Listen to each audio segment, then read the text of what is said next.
আমার চাওয়াটা আসলেই মনে হয় একটু বেশি ছিল, তাই না?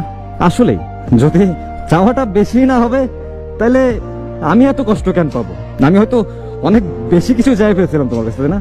আমি জাস্ট তোমার বলছিলাম যে এখনকার এই যুগে মানুষ ছাইরা যাইতে একটা সেকেন্ড সময় নেয় না, মানুষকে ভুলতে একটা দিনে বেশি সময় লাগে না। কিন্তু আমি তো চাইছিলাম যে তুমি সারা জীবন আমার পাশে থাকো, সারা জীবন আমার কাছে থাকো।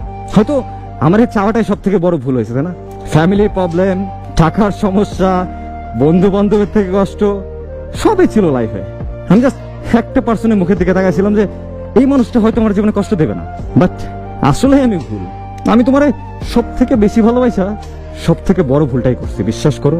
আমি আমার নিজের জীবনের থেকে তোমার বেশি ভালোবাসি, আর এটা তো আরো বড় ভুল। কারণ আমি হয়তো বুঝাই উঠতে পারি যারাই তুমি সব থেকে বেশি ভালোবাসবা সেই মানুষটা একটা সময় চলে যাবে, সেই মানুষটাই একটা সময় কষ্ট দিবে। এই জিনিসটা বুঝে উঠতে পারিনি। আর তাই তো জীবনের সব থেকে বড় কষ্টটা তোমার কাছ থেকে আমি পাইছি, যারে আমি জীবনের থেকে বেশি ভালোবাসছি। এইসব জিনিস আসলে আফসোস লাগে অনেক, যে তোমার কাছ থেকে আমি এটা পাবো, এটা কখনো আমি আশা করিনি। আমি কখনো অন্তত ভাবি নাই যে তুমি আমার মাঝপথে রেখে চলে যাবা। আমার থেকে অন্য কাউকে তোমার ভালো লাগবে, আমার থেকে অন্য কারো টাকা পয়সা তোমার কাছে আমার থেকেও বেশি মূল্যবান মনে হয়ে যাবে। আমি এটা কখনোই ভাবিনি।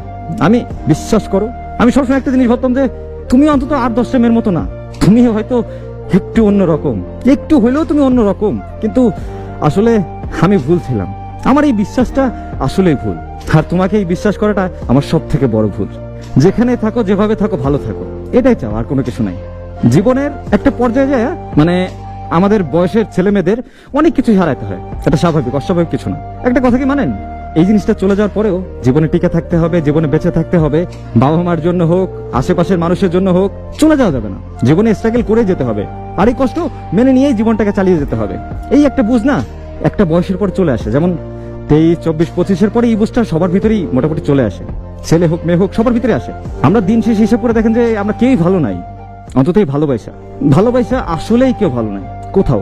হয়তো খুব কম মানুষই আছে ভালো, ভালোবাসা খুব কম মানুষ, খুব কম। কিন্তু ওই কম মানুষের সংখ্যার ভিতরে আমাদের নামটা যোগ হলো না, এটা আমাদের কপাল, তাছাড়া কিছু নাই। আর সামনের মানুষটাকে যে ভালোবাসছি এই ভুল ডিসিশনের জন্য, এটাই জাস্ট, আর কিছু না। তবুও আমরা এই পেন থেকে না সহজে বের হতে পারি না। বাট একটা সময় জিনিসটা অভ্যাস হয়ে যায়, কষ্টগুলো নিতে নিতে একটা সময় মনে হয় যে এটা আমার শরীরের সাথে জড়িত, এটা বাইরে কিছুই না, এটা স্বাভাবিক। ততক্ষণ পর্যন্ত একটু পেন লাগে, কষ্ট লাগে। ভালোবাসার মানুষকে হারাই ফেলার আফসোস সারা জীবনেও শেষ হয় না।